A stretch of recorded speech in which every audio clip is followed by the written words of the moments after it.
جبت لبابا التليفون اللي كان نفسه فيه، بما اني انا كنت مستنياه في البيت عندي، فحصل ظرف كده، فهو دلوقتي عند اختي. تعالوا بقى دلوقتي ابتدي التليفون نشوف ردة فعله. صوت رنيت المفتاح ساعة ما توصل، ومكالمة نص اليوم لما مني دعيت تسأل. عارفه انا بابا بتسغلي عليا دلوقتي، نفسك في ايه تاني؟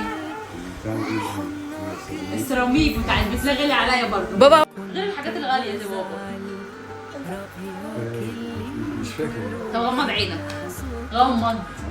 والله كل موقف يوم زعلني وبعدين فهمته، انت اللي انا رافع راسي من ورا اسمه وسيرته.